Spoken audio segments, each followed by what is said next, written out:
मनमोहन सिंह भारत के 14वें प्रधानमंत्री रहे। वह जवाहरलाल नेहरू के बाद भारत के पहले ऐसे प्रधानमंत्री बन गए जिनको 5 वर्ष का कार्यकाल सफलतापूर्वक पूरा करने के लिए लगातार दूसरी बार प्रधानमंत्री बनने का सौभाग्य प्राप्त हुआ। डॉक्टर मनमोहन सिंह भारतीय राजनेता होने के साथ साथ एक अर्थशास्त्री भी हैं। वह पहले ऐसे प्रधानमंत्री बने जो सरदार थे। राजनीति में आने से पूर्व वह नौकरी किया करते थे। इसके बाद उन्होंने नौकरी छोड़कर राजनीति में आने का विचार बना लिया, जो बहुत ही सफल रहा। डॉक्टर मनमोहन सिंह के कार्यकाल में भारत की आर्थिक स्थिति में क्रांतिकारी बदलाव हुए। उनके काम और प्रतिभा को दुनिया भर में सराहा गया। आप सभी लोग डॉक्टर मनमोहन सिंह के बारे में तो जानते ही होंगे, मगर उनके पीछे की जिंदगी की हकीकत के बारे में बहुत कम लोग जानते हैं। डॉक्टर मनमोहन सिंह की जिंदगी बहुत ही मुश्किलों से गुजरी है। जब देश का बंटवारा हुआ तो बहुत से लोग भारत से पाकिस्तान गए और बहुत से लोग पाकिस्तान से भारत आए थे। उस समय कोई नहीं जानता था कि इनमें से एक नन्हा बालक मनमोहन सिंह भी है, जिसकी तकदीर में हिंदुस्तान की हुकूमत लिखी है। उनकी सादगी और काबिलियत को आज हर कोई मानता है। इतने बुरे दौर से गुजरने के बाद मनमोहन सिंह ने कभी अपने भाषणों में अपनी निजी जिंदगी में आई कठिनाई को गिनाकर वोट नहीं मांगे हैं। बंटवारे में अपना सब कुछ गंवाकर पाकिस्तान से भारत के अमृतसर में बसने वाले मनमोहन सिंह का जन्म 26 सितंबर सन 1932 को पाकिस्तान के गाह नाम स्थान पर हुआ था। बचपन में ही डॉक्टर मनमोहन सिंह के सर के ऊपर से मां का साया उठ गया था। उनका पालन पोषण उनकी दादी ने किया था।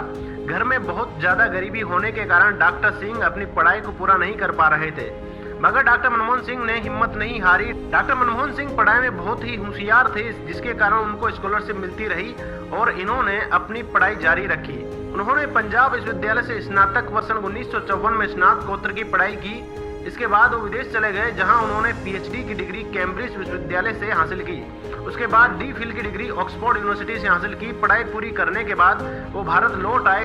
इसके बाद वो पहले सन 1957 से 1965 तक पंजाब यूनिवर्सिटी और बाद में सन 1969 से दिल्ली स्कूल ऑफ इकोनॉमिक्स में प्रोफेसर रहे।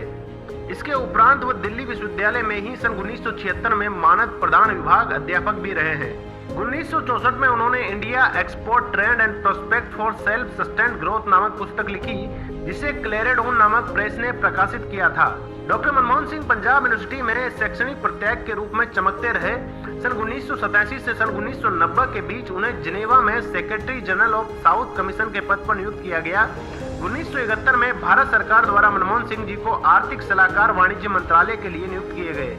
इसको देखते हुए सन 1972 में उन्हें मुख्य सलाहकार वित्त नियुक्त किया गया।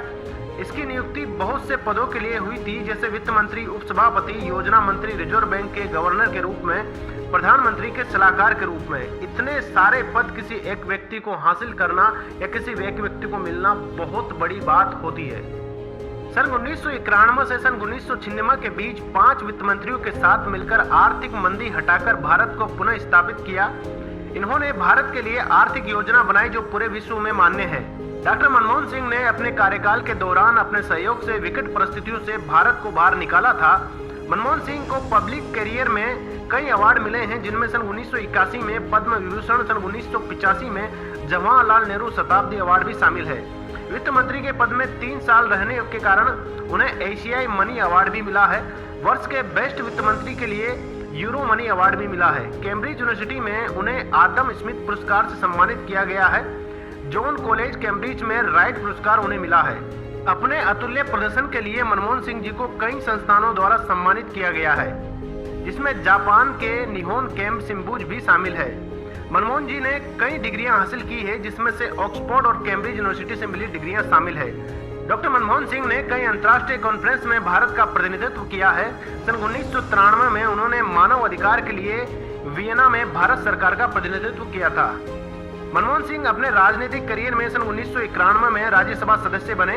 सन 1998 से सन 2004 तक वे विपक्ष के नेता रहे।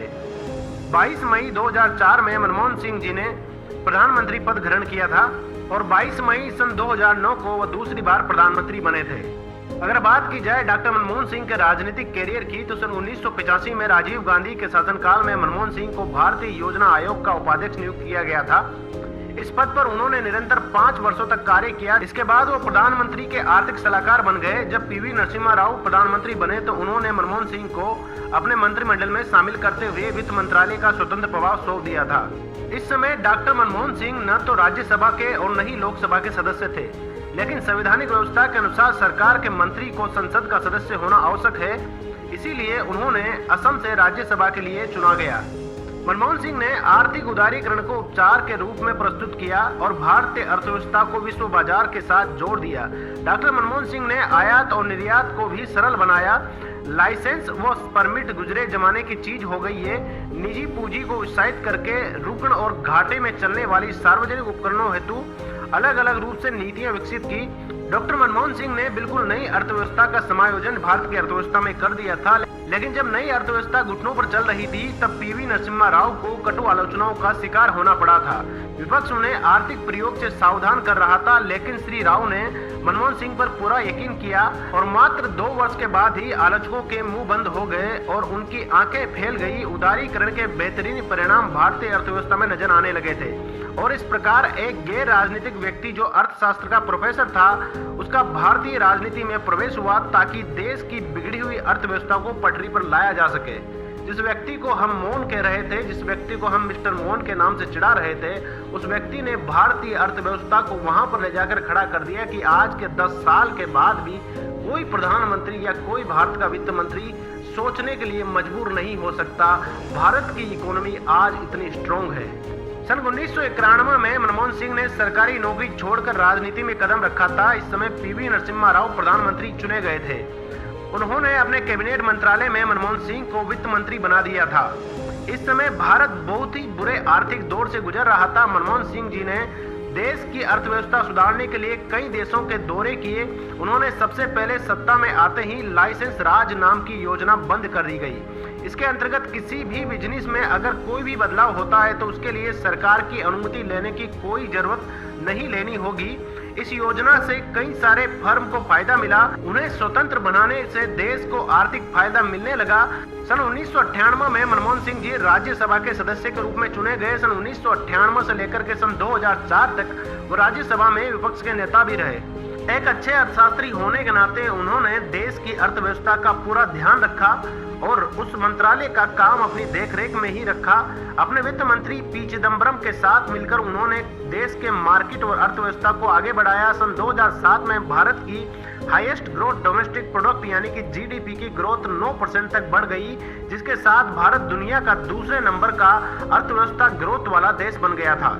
मनमोहन जी ने प्रधानमंत्री होने के नाते बहुत सी योजनाएं शुरू की। उन्होंने ग्रामीण जनता के कल्याण के लिए राष्ट्रीय ग्रामीण स्वास्थ्य मिशन योजना की शुरुआत की। उनके नेतृत्व में ग्रामीण नागरिकों की सुविधा के लिए राष्ट्रीय ग्रामीण स्वास्थ्य मिशन की शुरुआत हुई। इस कार्य को दुनिया भर में लोगों ने देखा और इसकी सराहना की। उनके कार्यकाल के दौरान शिक्षा क्षेत्र में काफी सुधार हुआ। सरकार ने पिछड़ी जाति और समाज के लोगों के लिए उच्च शिक्षा उपलब्ध करवाने के लिए काफी सफल कोशिश की। हालांकि कुछ पक्षों ने आरक्षण बिल का विरोध किया और कुछ योग्य विद्यार्थियों के लिए न्याय की मांग भी की। मनमोहन सिंह सरकार ने आतंकवाद को समाप्त करने के लिए भी कानून पारित किए। 2008 में मुंबई में हुए आतंकवादी हमले के बाद राष्ट्रीय जांच एजेंसी NIA का गठन किया गया। 2009 में ई प्रशासन और राष्ट्रीय सुरक्षा को मजबूत बनाने के लिए भारतीय विशिष्ट पहचान प्राधिकरण का गठन किया गया। इस सरकार ने अलग अलग देशों के साथ मजबूत रिश्ते बनाए और बरकरार भी रखे। पीवी नरसिम्हा राव के कार्यकाल में शुरू की गई व्यवहारिक विदेश नीति का मौजूदा प्रकल्प में सफलतापूर्वक प्रयोग किया गया। अपनी सादगी और अंतर्मुखी स्वभाव के लिए जाने जाने वाले मनमोहन सिंह बेहद ही चतुर और बुद्धिमान व्यक्ति हैं। शिक्षा के प्रति रुझान ने उन्हें प्रधानमंत्री पद तक पहुंचा दिया, किंतु वह खुद को एक आम इंसान की तरह मानते रहे। उनके उत्कृष्ट कार्यों के लिए उन्हें सन 1987 में पद्म विभूषण सम्मान प्रदान किया गया। भारत को उन्नति के पथ पर आगे बढ़ाने के लिए मनमोहन सिंह ने प्रधानमंत्री रहते हुए कई मजबूत कदम उठाए, जिसका देश की जनता को लाभ हुआ। साथ ही विश्व पटल पर भारत को एक मजबूत राष्ट्र के तौर पर देखा जाने लगा। डॉक्टर सिंह एक ईमानदार और कर्तव्यनिष्ठ व्यक्ति हैं। उनको यूपीए यानी कि संयुक्त प्रगतिशील गठबंधन सरकार का समर्थन प्राप्त था। पूरा देश उन पर विश्वास करता था। उनकी छवि एक सुशील और ईमानदार व्यक्ति के रूप में विख्यात है और अपनी ईमानदार छवि के कारण ही कुछ लोग उन्हें डॉक्टर ऑनेस्ट के नाम से भी जानते हैं। उनका रिकॉर्ड बेदाग है, वह सादगी की मूर्ति है। डॉक्टर मनमोहन सिंह के बेदाग चरित्र का अंदाजा आप इस बात से लगा सकते हैं। 2014 में प्रचंड बहुमत से नरेंद्र मोदी की सरकार बनने के बाद नरेंद्र मोदी ने सबसे पहले डॉक्टर मनमोहन सिंह के घर पर जाकर के उनसे मुलाकात की थी और उनकी सकुशलता जानकारी ली थी। आपको ये जानकर आश्चर्य होगा, डॉक्टर मनमोहन सिंह जिस कैम्ब्रिज यूनिवर्सिटी में कभी स्टूडेंट रहे थे, आज वहां पर रिसर्च सेचोलर के लिए डॉक्टर मनमोहन सिंह सेचुलरशिप नामक का एक सेचुलरशिप प्रोग्राम चलाया जाता है, जो कि हर भारतीय के लिए गर्व की बात है। डॉक्टर मनमोहन सिंह की जिंदगी से हम बहुत कुछ सीख सकते हैं, बहुत कुछ जान सकते हैं। ऐसी प्रतिभा हर किसी व्यक्ति में नहीं होती है, ये आम व्यक्ति के बस की बात भी नहीं होती है।